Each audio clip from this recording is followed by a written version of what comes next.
My name is Sutton Briggs. I'm 33 years old, and for 6 years I've driven the runs nobody else wants. The 3 a.m. loads, the ones where a cooler the size of a lunchbox riding in the back of my trailer matters more than anything else on the road that night.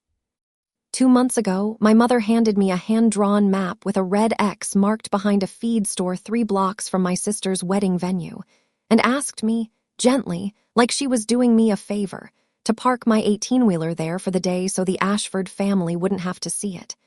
"Just blend in," she said. For once. I did what she asked. I parked behind the feed store.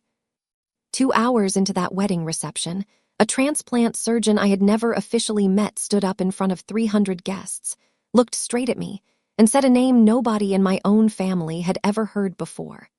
Lighthouse. That's the moment I found out my parents had spent 4 years quietly hiding their daughter from the one family on Earth who had been searching for her. And that wasn't even the part that broke my mother. The part that broke her walked through the ballroom doors 11 minutes later, 12 years old, 80 pounds soaking wet, holding a piece of paper he'd kept folded in his wallet since he was 8, waiting for the day he'd finally get to hand it to me. Welcome back to Beyond the Headlights, the channel for the people who kept the engine running while somebody else got the photo at the finish line. If you've ever been asked to dim yourself so somebody else's house could look brighter, this story is for you. Drop a comment and tell me the last time someone asked you to hide something you were actually proud of. And stay with me, because the woman who pulled into that parking lot behind the feed store was not the same woman who walked out of that ballroom 3 hours later. I should tell you who I was before that parking lot, because nothing that happens later will make sense without it. I live in a 1-bedroom apartment outside Hartwell, Colorado, that I'm in maybe 4 nights out of every 14. The rest of the time, home is a sleeper cab with a memory foam mattress and a curtain that doesn't quite block the truck stop lights. I run a small outfit called Lifeline Cold Chain, 3 reefer trucks, 2 other drivers besides me, my own DOT and MC numbers, and a client list that's mostly hospitals, organ procurement organizations, and blood banks who need something delivered on a clock that doesn't care about weather, traffic, or anybody's feelings. I got my class A license at 18. I built the company from 1 used truck and a loan I'm still not finished paying off. I am, by any honest measure, good at what I do. My family has never once asked me a single question about any of it. I'm the older daughter. My sister Paisley is 28, 5 years younger than me, and from the time she could walk, she was the easy one, the one who smiled in every photo, who never needed translating, who made my mother's life look effortless on the outside even when it wasn't. I was the other kind of daughter, the kind who fixes the leaking faucet instead of mentioning it hurts to watch you not notice. The kind who learns early that being needed and being loved get filed in 2 very different drawers in some households, and that you can spend your whole life in the wrong one without ever realizing it. My mother, Denise, grew up the daughter of a long-haul trucker, my grandfather, Walt Briggs, who is 79 years old now and the single best human being I have ever shared a cab with. Denise's childhood was a string of rented houses in towns she never lived in long enough to learn the bus routes, because Walt's freight contracts moved the family wherever the loads were. She wore her cousin's hand-me-downs. She got called trailer trash by a girl in 7th grade and never forgot the exact words. She decided, somewhere around 14, that she was going to build a life so stable and so respectable that nobody would ever again have the chance to look down on her. And she has spent every year since chasing that feeling the way some people chase a fire they're terrified of and can't stop staring at. So when her firstborn daughter turned 18, ignored the marketing degree everybody assumed she'd get, and got her commercial driver's license instead, something in my mother simply could not absorb it. It wasn't that she thought trucking was beneath me. It's that she thought trucking was the exact thing she had spent 30 years outrunning, and I had walked straight back into it on purpose, wearing a uniform shirt with my own name stitched over the pocket like I was proud of it. I was proud of it, I still am. For 6 years, I have also been sending my parents $1,200 a month. After my dad's hardware store folded, 11 years in business, undone by a big box store opening 2 exits down the highway, they refinanced the house to keep it, and the new payment was more than his unemployment checks and my mother's part-time work at a real estate office could cover. I never made a thing of it.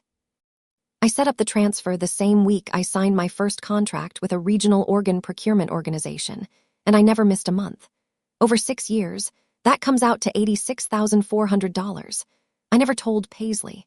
I'm fairly sure most of our extended family believes my parents simply manage well. My mother has said those exact words at more than one holiday table, with my transfer sitting in her checking account the whole time.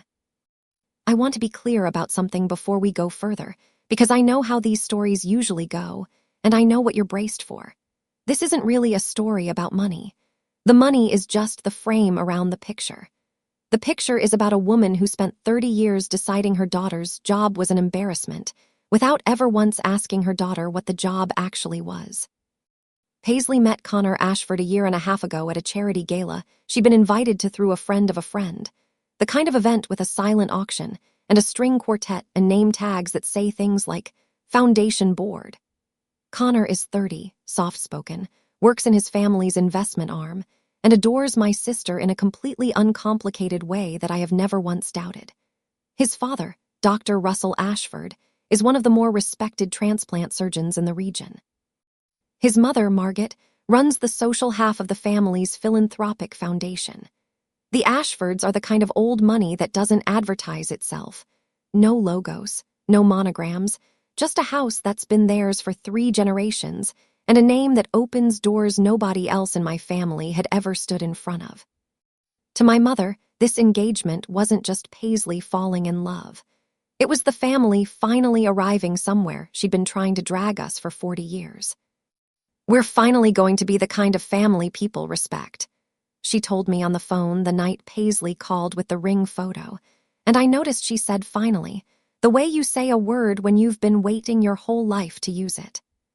I was happy for my sister. I want that on the record. Whatever else is true in this story, I cried real tears the night she called me, and they weren't complicated tears. I just also noticed, almost immediately, that I had been assigned a role in this wedding the same way I'd been assigned a role in this family my whole life. Be useful, stay quiet, don't make it weird. Here's how the next 4 months actually went, in case you've lived a version of this and want the receipts. There was a wedding party group chat called Paisley plus Connor Forever. I wasn't in it. I found out it existed when my cousin Raina accidentally forwarded me a bridesmaid dress poll meant for the chat with the caption, "Vote y'all." I wasn't one of the y'all. I called Paisley twice to ask if she wanted me to do a reading or stand up during the toasts. The first time she said she'd think about it. The second time the call went to voicemail and she texted an hour later. Super swamped, talk soon. I called my mother to ask if there was anything I could help plan, and she said, in the bright, closing the subject voice she's used on me since I was a child, "Everything's handled, honey. You don't need to worry about a thing." I never got a formal invitation. Not printed, not digital. I told myself that was normal. You don't send your own sister an invitation. She's family. She's just included. I have told myself a lot of things were normal over the years. It's a skill you build the same way you build any other muscle, by using it constantly until you stop noticing the strain. 2 weeks before the wedding, my mother called me on a Tuesday morning, which meant she'd been thinking about whatever was coming since before her coffee finished brewing. "Sutton, I need to talk to you about Saturday," she said. "Practically, I mean." I already knew the shape of it before she finished the sentence. I'd had practice. "The Ashfords are very particular people," she went on. "Not snobby, just refined. Dr. Ashford has patients flying in from 3 states over. There'll be people from the hospital board there, foundation donors, that sort of crowd. I just think it would be smart if you parked your truck somewhere a little less, visible. There's a feed store 3 blocks down from the venue. I already drew you a little map." "Mom, I was planning to drive my own car. I'll just leave the truck at the yard." A pause on the line, the kind she takes when she's deciding how much to actually say out loud. "It's not the truck itself, honey. It's when people ask what you do. I just think it would go smoother if you said you're in logistics management. Transportation, something like that. You don't have to lie. Just don't lead with the trucking thing. These people don't really understand what that means, and I don't want anybody getting the wrong impression of Paisley's family on her wedding day. The wrong impression of Paisley's family. As if I were a separate, removable thing from it. As if 33 years of being her daughter could be edited out for an afternoon like a typo in a draft. I drive an 18-wheeler for hospitals, Mom. I deliver organs and blood products on a deadline that doesn't care about weather. That's not an embarrassing job. That's a job people should be glad exists. I know that, Sutton. I'm not saying it isn't important work. I'm saying it doesn't translate well at a cocktail hour. Just blend in, for once. Can you do that for your sister? There it was. The line that's been quietly sitting under every interaction I've had with my mother since I was a teenager, finally said with no softening left on it at all. Blend in, for once. I told her I'd think about it. She said she knew I'd understand, the same relieved tone she's used my whole life right after asking me to disappear a little. Then she hung up to call the florist, and I sat in my apartment holding the little hand-drawn map with its careful red X behind the feed store, and I felt something in my chest that I recognized but hadn't felt in a long time. Not anger exactly. More like the moment right before a long climb, where your body knows something your mind hasn't caught up to yet. That night, I called Mara. Mara Holt has driven for me for 4 years. She was a long-haul trucker for a produce company before that, and before me, almost nobody had ever asked her opinion about anything that mattered either.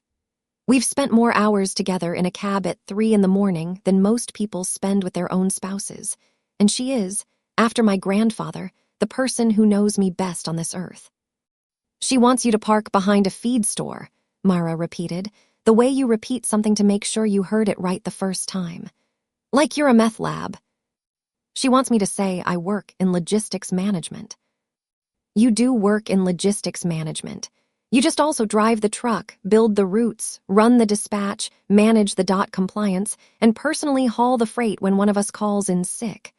That's not a euphemism, Sutton. That's a job description. I know. So what are you gonna do? I told her I didn't know yet. That was true.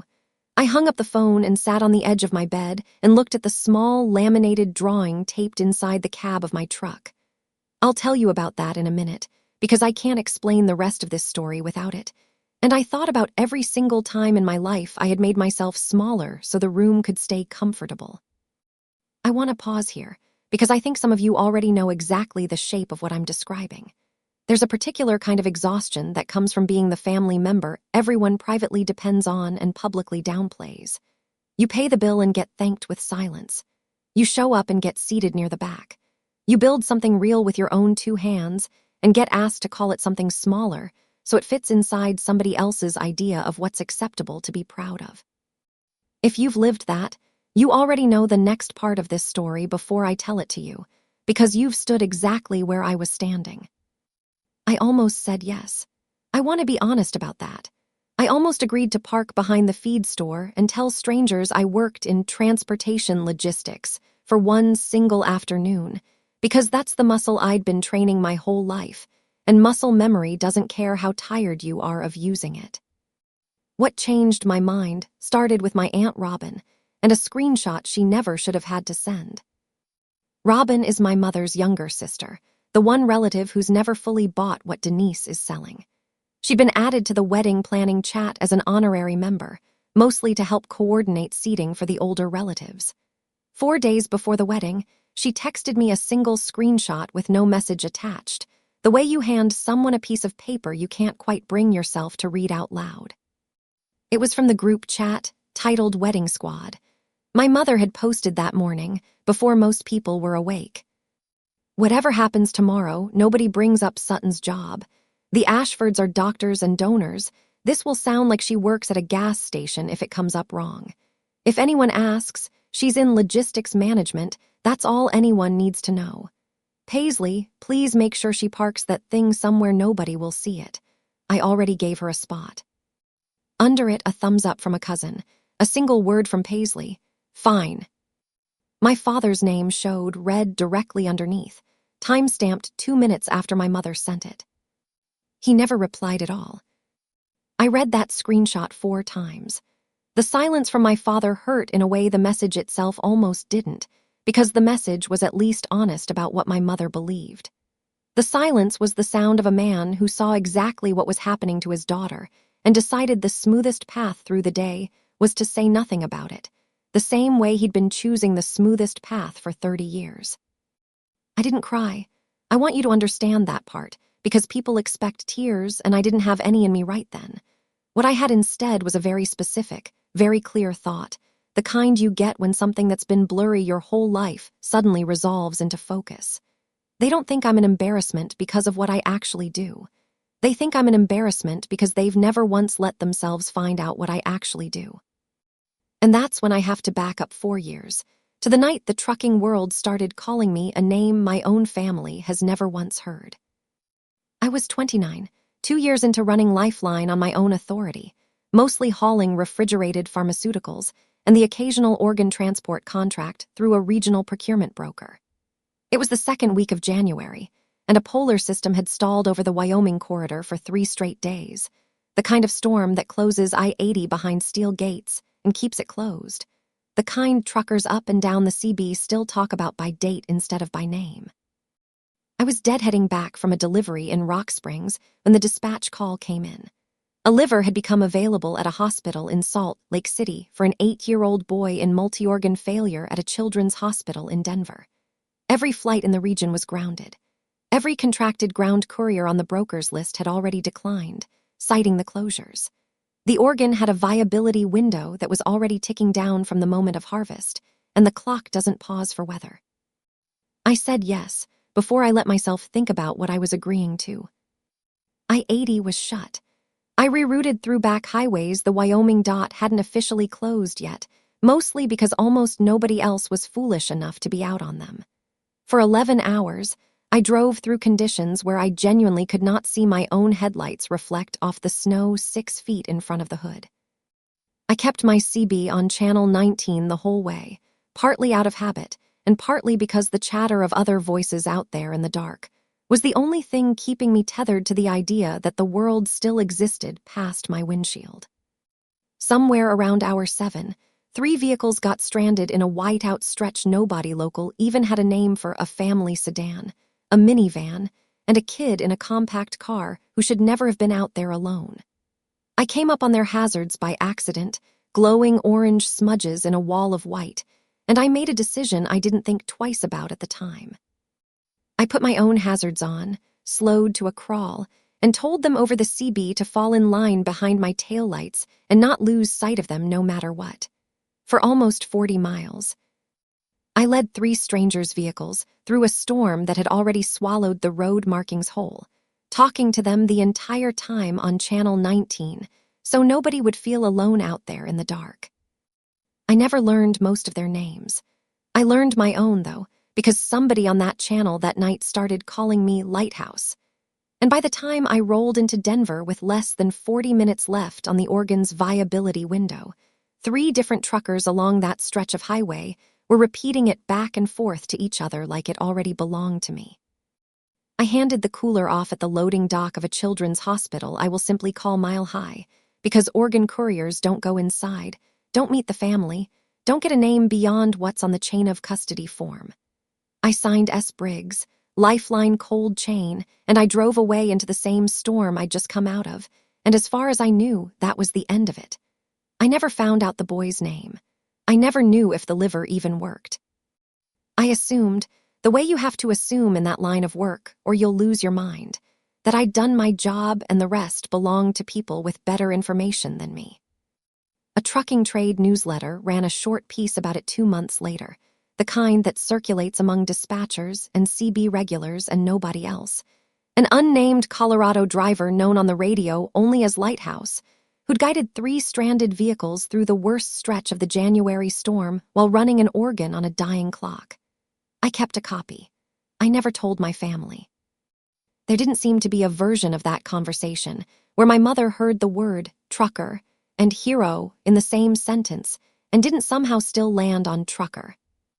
I have a small laminated drawing taped inside my cab, above the visor, where I see it every single day. I didn't get it until almost 3 years after that storm.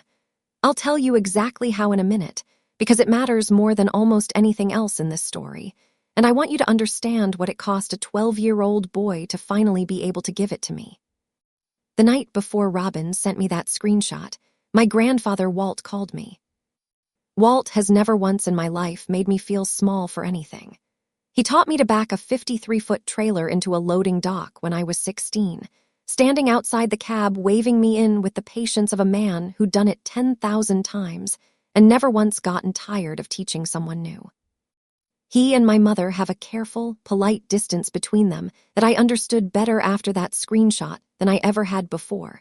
Not estrangement exactly, just the kind of quiet ache that happens when a daughter spends her whole life trying to outrun the thing her father loved most. And the father never quite knows how to bring it up without sounding like he's asking her to love it too. I heard something on the radio a few years back, Walt said, in the unhurried gravel voice he's had as long as I've known him. Driver out of Colorado ran a liver through that January storm in Wyoming. They were calling her Lighthouse on Channel 19 for weeks after. I always wondered. You never asked me, I said. Didn't feel like mine to ask. Some things a person tells you when they're ready, not when you go digging. He was quiet a second. Your mother asked you to hide that truck again. I told him about the feed store, about the map, about blend in for once. He didn't say anything ugly about Denise, which I expected, because Walt has never once spoken badly about his own daughter in front of me, even when I think he had every right to. What he said instead was this. Your mother grew up in a world that laughed at people like us, Sutton. She decided a long time ago that the only way out was to make sure nobody ever had a reason to laugh at her again. I don't think she knows how to be proud of something that looks like the thing she spent her whole life running from. That's not an excuse. It's just the shape of it. I'll be there Saturday, whether she's saved me a seat or not. I didn't sleep much that night. I sat with the laminated drawing in my lap and the screenshot Robin sent still glowing on my phone, and I made a decision that had nothing to do with revenge and everything to do with simply refusing to disappear one more time. I wasn't going to give a speech. I wasn't going to make a scene. I was just going to stop helping them hide me. The rehearsal dinner was held at the Ashford family's home 2 nights before the wedding, a long stone house with a porch that wrapped around 3 sides, and a study lined with framed photographs going back 4 generations. I noticed 2 things that night and didn't think much of either one at the time, which is exactly the kind of thing I keep doing in this story, so bear with me. The first was a small brass plaque near the front hallway, dedicating a scholarship fund in honor of the donors and drivers who make second chances possible. I read it once, thought it was a nice sentiment, and kept walking. The second was a framed newspaper clipping in Dr. Ashford's study. Half hidden behind a stack of medical journals on a shelf, I only saw because I ducked in there looking for a bathroom. I caught the headline out of the corner of my eye, something about a January storm, an organ run, a driver known only by a radio handle, and I felt something turn over slowly in the back of my mind, quiet and unplaceable, the way a name on the tip of your tongue refuses to surface no matter how hard you reach for it. I didn't connect it. I had a lot on my mind that week. In my defense, so would you. Connor cornered me in the kitchen the next morning while I was getting coffee, doing his best impression of casual. So, the parking thing, he said, rubbing the back of his neck the exact way Weeze probably would have, the way men do when they've been sent to deliver something they don't fully believe in themselves. It's not that big a deal, right? My parents really won't care either way, but your mom's stressed, and I just want the day to go smooth. You know. Connor, do you know what I actually do for a living? He blinked. You drive trucks. Logistics, right? I drive medical freight. Organs, blood products, things that die if they sit too long. I've done it for 6 years. Oh, he said, in the flat tone of a man hearing a fact about his future sister-in-law for the first time at his own rehearsal dinner. I didn't, That's actually kind of incredible. It was the most honest sentence anyone in my family's orbit had said to me in months, and he didn't even know he'd said it. I told him I'd be there, I'd behave, and I meant both. I just wasn't going to park behind a feed store to do it. Saturday morning, I made my decision the way I make every decision that actually matters, quietly, alone, with no audience and no need for one. I laid my lifeline jacket out on the bed of my hotel room, the navy one with the company patch on the left chest, and my call sign stitched in small white thread beneath it. The one Mara had given me as a joke for my 30th birthday that I'd never had the occasion to actually wear anywhere that mattered. I looked at it for a long time. Then I packed it in my garment bag, drove my truck, not my car, my actual truck, to the venue, and parked it in the regular lot like every other vehicle that had arrived for a wedding that day. I sat in the ceremony in a plain navy dress, in a row near the back, because the ceremony belonged to Paisley and Connor, and I wasn't going to pull a single eye away from them on their day. I cried real tears watching my little sister get married. I want that on the record, too. Whatever happened after, I loved her completely in that hour, the uncomplicated way you love someone before you remember all the reasons it's complicated. The reception was held in a ballroom 200 yards across a lawn from the chapel, the kind of space with high windows and golden afternoon light, and a string quartet that had clearly been hired for exactly this kind of light. I changed in a side room near the back hallway. I put on the navy jacket. I checked my reflection once, not for vanity, just to confirm I looked like exactly what I was, and I felt something steady settle into my chest that I hadn't felt walking into a room with my family in years. My mother found me before I made it out the door. She stepped into that side room and her whole face went through 3 colors in about 2 seconds: white, then pink, then something close to panic. "What are you doing?" she hissed, pulling the door shut behind her so the hallway couldn't hear. "Sutton, we talked about this." "I thought about it," I said. "I'm wearing my jacket. I'm not going to make a scene. You can trust me on that." She didn't hear a word of it. She stepped closer, and her voice dropped into the register I'd heard through kitchen vents my entire childhood. "These are not our kind of people. You do not get to turn your sister's wedding into a trucking convention. Just for one afternoon, blend in." "Mom," I said, "I'm not the embarrassing one." And then I walked past her into the light, and the music before either of us could take a single word of it back. I want you to picture the geometry of what happened next, because it matters. I came in from a side door near the back of the ballroom. My assigned seat, table 11, near the kitchen doors, exactly where my mother had placed me, meant I only had to slip along the wall to reach it. I didn't have to cross the room. I wasn't trying to be seen. I had no plan beyond taking my seat and being quietly, completely myself for the rest of the afternoon. I'd taken maybe a dozen steps along that wall when I felt the room shift. You learn to feel that, the way a crowd's noise drops half a register when something unexpected enters its field of vision. I kept walking, eyes forward, and across the room near the head table. A tall, silver-haired man in a charcoal suit set down his champagne glass and rose slowly to his feet, his eyes locked on the patch over my heart. I didn't know his name yet. I'd learn it in about 30 seconds.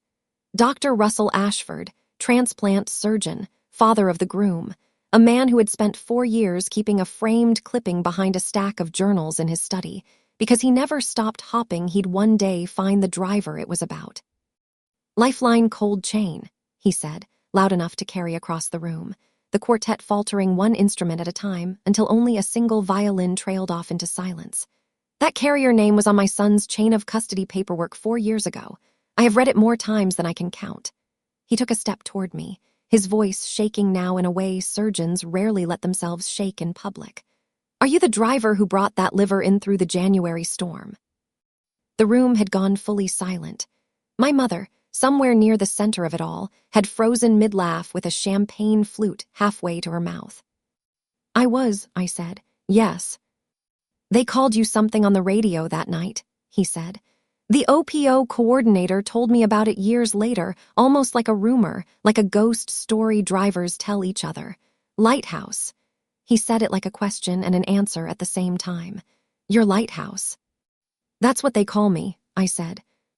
I watched the meaning land on the room in waves, the people who understood first explaining it with their faces to the people who didn't yet. I watched my mother's champagne glass tilt slightly in her hand. And then, near the back of the room, a heavy-set man in his 60s pushed back his chair and stood, one hand braced on the table, an old shoulder injury visible in the careful way he rose. Near the dance floor, a woman in an evening gown set down her drink and stood too, chin lifted, the way people stand when they've spent a career on a clock that didn't care about their feelings either. Then another. Then two more near the windows. I found out later that the Ashford Foundation had spent the last 3 years quietly honoring ground couriers in the organ transport network at an annual dinner. Most people never hear about drivers, dispatchers, the unglamorous backbone of a system that keeps dying clocks alive across hundreds of miles of bad weather. 11 of them were guests at that wedding, woven into the Ashfords' world the way I'd never once been woven into my own family's. 11 people who knew exactly what that patch on my chest meant, rising to their feet for a stranger, because the work had taught every one of them to recognize it on sight. I stood very still in the center of that silence, and I let them stand for it. It was Dr. Ashford who finally moved, crossing the floor and taking both my hands in his. "You drove 11 hours through a storm that closed an interstate to save my son," he said, loud enough for the room. "I have spent 4 years wanting to thank the person behind that name, and she has apparently been standing 3 feet from my future daughter-in-law's family this entire time, parking somewhere we wouldn't have to see her." I watched my mother's face do something I had genuinely never seen it do before. The performance simply fell off it, and underneath was raw, unguarded panic, because the room she had spent a year curating to impress had just discovered that the daughter she'd mapped a parking spot behind a feed store for was the reason a child in that very room's adopted family was alive at all. That's when the doors at the back of the ballroom opened, and a boy walked in. 12 years old, thin in the particular way kids are after years of being sicker than anyone should ever be, dressed in a small suit that didn't quite fit his shoulders yet. He'd been outside with his mother, his father told me later, practicing what he wanted to say, too nervous to come in until he heard his father's voice carrying across the room. He walked straight toward me, past 300 guests who had no idea what they were watching, and stopped a few feet away, holding out a piece of paper that had clearly been folded and unfolded more times than paper should survive. "I made this when I was 8, Eli Ashford said. "Right after. My mom said the lady who drove it wasn't allowed to know my name, and I wasn't allowed to know hers, so I just kept it, in case I ever got to give it to her."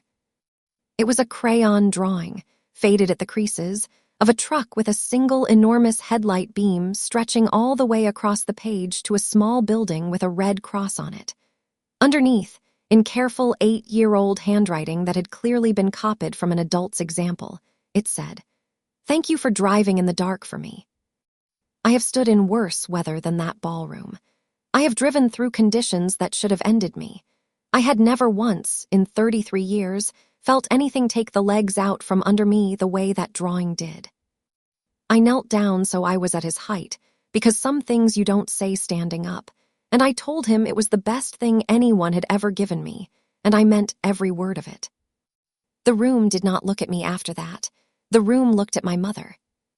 What happened next is the part people always hope turns into an apology, and I want you braced for that the way I wish I had been, because it almost never goes the way you'd write it in your head. My mother did not say she was sorry. She came toward me through the crowd instead, both hands out, face rearranged into something she clearly hoped would pass for pride. "We are so proud of her," she said, loud enough for the Ashfords, for the donors, for the whole curated room she'd spent a year building. "We've always been so proud of our son." I looked at her and felt the old reflex rise. The one that wants to nod, smile, let her have the rewrite, keep the peace. I didn't follow it. "You asked me to park behind a feed store 3 blocks from here this morning," I said, quietly enough that it didn't carry past the few feet between us, loud enough that she knew I meant every word. "You told me to say I work in logistics management if anyone asked. You've spent 4 years not knowing what I actually do, because you decided a long time ago you didn't want to find out it might matter. I'm not doing that anymore. I'm not hiding the truck. I'm not hiding the job. If you want me in your life going forward, that's the version of me you get, the whole one." She had no answer for that. Her eyes searched the room for an ally, Dr. Ashford, Margaret, anyone who might tell her she was still right, and found no one. My father had gone gray near the head table, both hands wrapped around a glass he wasn't drinking from. Paisley stood frozen by the cake table, one hand pressed to her mouth. And the room simply waited, the way rooms do when they've decided whose turn it is to speak, and that turn has passed somebody by entirely. I want to tell you the rest of that day cooled down quickly, and everybody hugged it out by the time the cake was cut, because that would make a tidier story. It didn't.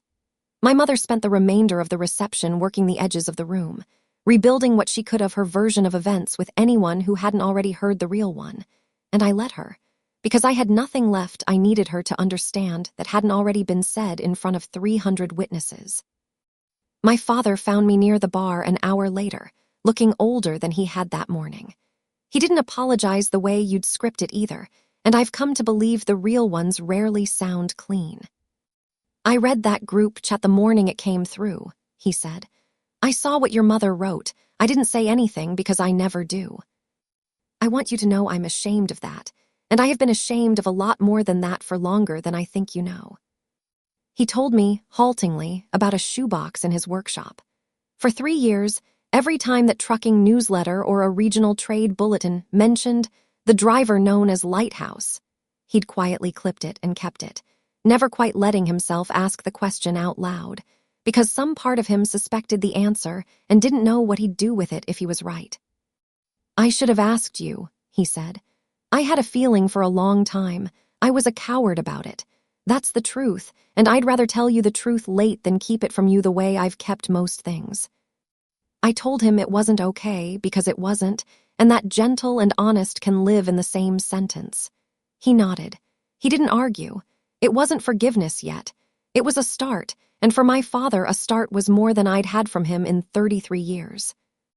My grandfather Walt was there the whole time, seated at a table near the back that my mother hadn't bothered to upgrade even after everything, and when I finally made my way to him, he just took my hand the way he used to when I was small enough to ride on the dash and said, "Lighthouse, I'll be damned. I always wondered why you got so quiet whenever that January storm came up." Paisley caught me by the coat check near the end of the night, mascara streaked, and told me she hadn't known it would go that far, that she'd thought it was just about a parking spot, that she felt awful. I believed her, mostly. I also noticed, the way you notice things you've trained yourself not to react to anymore, that every sentence in that apology was still about how the moment had felt for her. 3 weeks later, she called asking if I'd be willing to come speak at the Foundation's gala that fall, since the Ashfords had asked about me directly, and it would mean a lot to her new in-laws if I said yes. She didn't mention the feed store. She didn't mention the map. I told her I'd think about it, and I meant it the same careful way I'd meant it the night my mother first asked me to disappear. Here's how it's settled, because I know you want to know. My mother and I speak now, carefully, on a much shorter leash than before. I still send the $1,200 a month, because my father's heart condition is real, and the mortgage is still real, and I'm not interested in making an old man homeless to prove a point I've already made. But I told her plainly that the money and my visibility are two separate things now, and the next time anyone asks me to park somewhere out of sight, the money stops the same week. She hasn't asked again. My father calls more than he used to, short calls, mostly about weather and the Titans' defensive line, but he calls. The shoebox of clippings sits on a shelf in my apartment now instead of his workshop, and every few months he asks if there's a new one to add to it. Walt moved into a small rental 10 minutes from me last spring.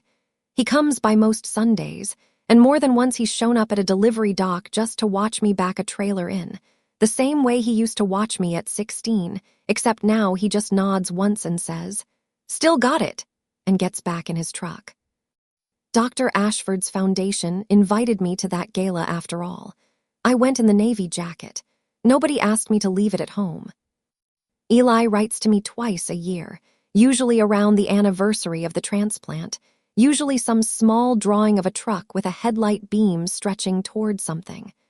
I have every one of them taped above the visor now, next to the first. I don't know exactly what my mother tells people these days about what I do for a living. I know it isn't logistics management anymore, because Margaret Ashford made absolutely sure of that within about a week, And cedar towns and country clubs alike have exactly one grapevine, no matter what zip code they're in. Here's the only thing I really want you to take from this. The people who spend their lives quietly carrying everyone else's weight, the ones who get told to dim themselves so a room can stay comfortable, are very often the same people who have already driven through worse darkness than that room will ever know, for someone the room will never meet. You were never the embarrassment. You were the light the whole trip depended on, and nobody gets to take that mile away from you, no matter whose wedding it is or whose name is on the venue. That's my story. One jacket, one parking lot, and a 12-year-old boy who waited 4 years to finally say thank you. If somebody has ever asked you to hide the thing you're most proud of, take this as your sign to stop. Tell me in the comments what you'd have done standing in that ballroom doorway. Share this with somebody who's always driving through the dark for people who have never once turned their own lights on for them. Hit subscribe, and I'll see you on the next run.